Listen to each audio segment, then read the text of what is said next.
वक्फ bill को लेकर supreme court के अंदर अब तक 4 बार सुनवाई हो गई। हमने देखा कि 3 बार की सुनवाई में जो पूर्व में सीजीआई रहे, सीजीआई संजीव खन्ना, उन्होंने सुनवाई की और सुनवाई एक हद तक ऐसा लग रहा था कि मुस्लिम पक्ष में जा रहा है और मुस्लिम पक्ष जीतता हुआ दिख रहा है। लेकिन रिटायरमेंट के चलते सीजीआई खन्ना ने पूरे मामले को ट्रांसफर कर दिया आने वाले नए सीजीआई, जो 52वें सीजीआई के रूप में शपथ लिए, बीआर गवई, जो पहले बौद्ध सीजीआई है।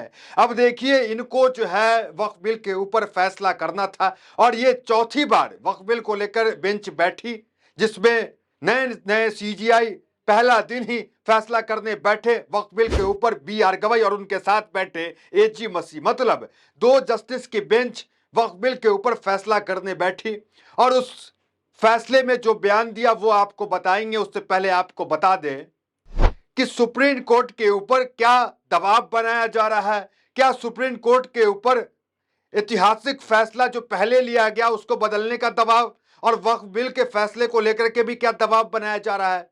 ये सवाल उत्पन्न कहां से उठता है, ये हम आपको बताते हैं। आपने पहले भी देखा, भारतीय जनता पार्टी के कई सांसद जब वक्फ बिल के ऊपर सीजीआई खन्ना टिप्पणियां कर रहे थे, बयान दे रहे थे, सीजीआई खन्ना आपत्ति जता रहे थे कई प्रावधानों पे, तो बीजेपी के सांसद क्या कह रहे थे? कह रहे थे कि ये तो धर्म युद्ध कराना चाह रहे हैं, गृह युद्ध कराना चाह रहे हैं सीजीआई।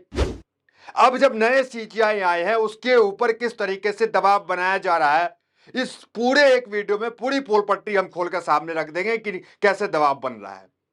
देखिए, राष्ट्रपति ने 14 सवालों की झड़ी नए CJI chief justice of India B R Gavai सामने रख दिया, ठीक उस वक्त जब इतने बड़े मुद्दे में, जो बड़ा पेचीदा होता चला जा रहा था वक्फ बिल का मुद्दा, 20 करोड़ मुसलमान सुप्रीम कोर्ट की तरफ नजर बनाए देख रहा था कि कुछ अच्छा फैसला हमारे पक्ष में कहीं आ जाए, क्योंकि सीजीआई खन्ना का लगातार जो फैसला आ रहा था उससे लग रहा था उम्मीद की किरण जाग रही थी मुसलमानों के लिए। अब बीआर गवई फैसला लेने वाले हैं। बीआर गवई बेंच पहली बैठी, उस बेंच में बीआर गवई ने क्या कहा वो बताने से पहले आपको बता दें कि 14 सवालों की झड़ी सीजीआई के सामने लगा दी। तो क्या ये वक्फ बिल को लेकर दबाव बनाने की प्रक्रिया में से आएगा?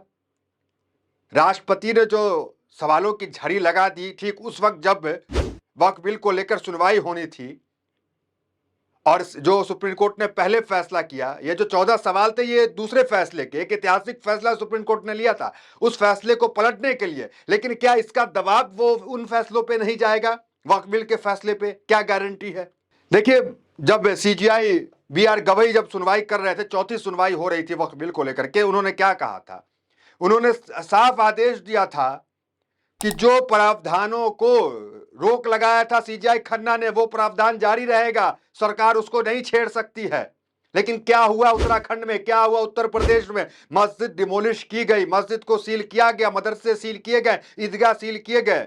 उत्तराखंड में भी वही हुआ।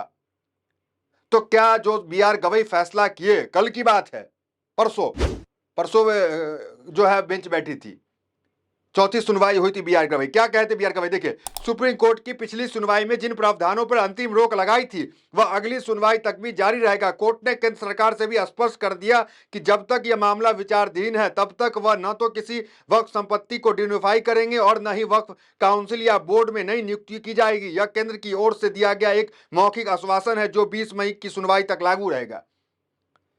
बीआर गवई का पहला दिन था। कपिल सिब्बल ने भी कहा, सरकारी वकील ने भी कहा कि ठीक है, डेट आगे बढ़ा लीजिए, क्योंकि पहला दिन होता है तो फंक्शन हो सकता है, कुछ भी हो सकता है, लोग उनका स्वागत करें बीआर गवई का, जो नया चीफ जस्टिस ऑफ इंडिया 52वें बने हैं। तो डेट 20 मई का बढ़ा दिया गया। लेकिन डेट बढ़ाने से पहले कोर्ट ने कहा कि यथा स्थिति बरकरार रहेगी, आप डिनोटिफाई नहीं कर सकते किसी वक्फ संपत्ति को। लेकिन उत्तराखंड में क्या हुआ? उत्तराखंड में वक्फ संपत्ति को डिनोटिफाई करके उस पर बुलडोजर चला दिया गया। उत्तर प्रदेश के अंदर 350 से ज्यादा मस्जिदों पे बुलडोजर चला दिया गया, जिसमें मजार भी था, जिसमें ईदगाह भी था। या तो बुलडोजर चला या तो उसे सील कर दिया गया। तो क्या ये बीआर गवई के फैसला का, क्या ये सीजीआई के फैसले का, ये सुप्रीम कोर्ट का अवमानना नहीं है? सवाल तो इस पे उठते हैं। अब आते हैं क्यों हम कह रहे हैं कि दबाव जो है सुप्रीम कोर्ट में बनाया जा रहा है।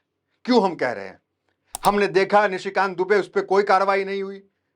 सीजीआई का जो वक्फ बिल पे फैसला आ रहा था, अंतरिम रोक उन्होंने लगाया, उस पर उन्होंने कहा कि गृह युद्ध करना चाहते हैं। तो क्या ये दबाव की प्रक्रिया नहीं है? और ये 14 सवाल जो आपको स्क्रीन पे दिख रहे होंगे चलते हुए, ये 14 सवाल राष्ट्रपति ने भेजे हैं एक ऐतिहासिक फैसला जो सुप्रीम कोर्ट ने लिया था उसको पलटने के लिए। देखिए वो 14 सवाल आपको पूरा हम पढ़ के नहीं बता सकते हैं, लेकिन जो 4 महत्वपूर्ण सवाल राष्ट्रपति ने भेजे हैं सीजीआई को वो आपको जरूर बताएंगे। और किस फैसले को पलटने की बात, किस फैसले से राष्ट्रपति नाराज हुए, सिर्फ राष्ट्रपति नाराज नहीं हुए, देखिए राष्ट्रपति पे जो 14 सवाल आए हैं वो कौन तय करता है? वो जो सरकार रहती है उसके मंत्रालय कैबिनेट होती है वो सुझाव दे करके तय होता है। तो ये 14 सवाल उन्हीं सुझावों की तरफ से आए हैं, तो आप समझ सकते हैं कि किसकी तरफ से आया है। वो 14 सवाल आपको नहीं बता सकते, 4 सवाल जरूर बताएंगे, लेकिन उससे पहले बता दें कि कौन सा ऐतिहासिक फैसला था जिसे पलटने के लिए ये 14 सवाल सीजीआई के सामने रख दिए। और इसका सीधा सीधा दबाव जो है वक्फ बोर्ड पे जरूर पड़ेगा, क्योंकि एक फैसला जो सुप्रीम कोर्ट ने लिया उस पर राष्ट्रपति का 14 सवाल आ गया। वक्फ बिल के कोई फैसला होगा तो क्या गारंटी है कि उनके कोई बीजेपी के सांसद फिर अनाप शनाप बयान न दे, सुप्रीम कोर्ट पे दबाव न दे। और बी आर गवई तो पहले भी बयान दे चुके हैं, उन्होंने कहा है कि हम जिस तरीके से हम पे आरोप लग रहे हैं कि हम कार्यपालिका में हस्तक्षेप कर रहे हैं। विष्णु जैन एक याचिका लेकर गए थे कोलकाता, वहां पश्चिम बंगाल का, उन्होंने कहा था कि वहां राष्ट्रपति शासन लगाइए। तो बी आर गवई ने उस वक्त कहा था विष्णु जैन से कि आप चाहते हैं कि हम राष्ट्रपति को आदेश दे, और ऐसे ही हम पे जो है आरोप लग रहे हैं कि हम कार्यपालिका में हस्तक्षेप कर रहे हैं।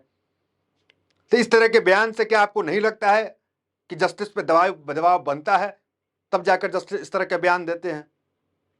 देखिए हम आते हैं मुद्दे पे कि आखिर किस ऐतिहासिक फैसले को पलटने का दबाव जो है बनाया जा रहा है। फिर बता रहे इसका सीधा सीधा असर पड़ सकता है वक्फ बोर्ड पे। देखिए एक ऐतिहासिक फैसला हुआ था, तमिलनाडु का मामला था। तमिलनाडु की सरकार है एमके स्टालिन, जो मोदी विरोधी है, बीजेपी विरोधी सरकार है। एमके स्टालिन ने 10 बिल पास किया विधानसभा के अंदर, लेकिन उसको रोकने का काम वहां के गवर्नमेंट, आप जानते हैं गवर्नमेंट जो होती है हर स्टेट में वो केंद्र की होती है, केंद्र में जिसकी सत्ता उसकी गवर्नमेंट होती है। तो वहां के जो गवर्नर हैं, गवर्नर साहब ने 10 बिल को रोक दिया, और रोक करके पॉकेट वीटो का इस्तेमाल करके, जो कहते हैं कि आर्टिकल 111 उनको देता है अनिश्चित काल के लिए, ना तो उस बिल को वो स्वीकृत करते हैं ना अस्वीकृत करते हैं, अनिश्चित काल के लिए पॉकेट में रख लेते हैं, जिसको पॉकेट वीटो कहा जाता है, और उनसे कोई सवाल नहीं कर सकता। तो तमिलनाडु की सरकार एमके स्टालिन सीधा सुप्रीम कोर्ट चली जाती है। सुप्रीम कोर्ट जाती है तो सुप्रीम कोर्ट में ना सिर्फ वो 10 बिल पास कर देती है सुप्रीम कोर्ट, बल्कि गवर्नर के ऊपर 3 महीने का प्रावधान कर देती है कि 3 महीना के अंदर आपको बिल को स्वीकृति या अस्वीकृति देना पड़ेगा। इस तरह से आप पॉकेट वीटो में नहीं डाल सकते, और ये पॉकेट वीटो नाम का कोई जो है आपके पास जो है प्रावधान नहीं है, कोई इस तरह की शक्तियां नहीं है। उल्टे आर्टिकल 200 के तहत 10 बिल को सुप्रीम कोर्ट पास करती है, 3 महीने की समय सीमा बांध देती है कि आप अनिश्चितकाल के लिए किसी बिल को नहीं रोक सकते। अगर इस तरह से रोका गया तो जहां गैर मोदी सरकार है, गैर बीजेपी सरकार है, तो वहां तो हर बिल रुक जाएगा इस तरीके से। तो 3 महीने का उनको ये देकर के तमाम मामले को ये किया गया। अमेरिका की अगर बात करें तो वहां राष्ट्रपति 10 दिन के लिए कोई बिल रोक सकता है, हमेशा के लिए नहीं रोक सकता है। अब इस मामले को लेकर आपने देखा सुप्रीम कोर्ट पे कितना दबाव बना। उपराष्ट्रपति धनखड़ ने क्या कुछ कहा, न्यूक्लियर बम की तरह जो है सुप्रीम कोर्ट कुछ आर्टिकल को इस्तेमाल कर रही है। तो इससे आप समझ सकते हैं कितना बड़ा दबाव जो है उसके ऊपर बनाया जा रहा है।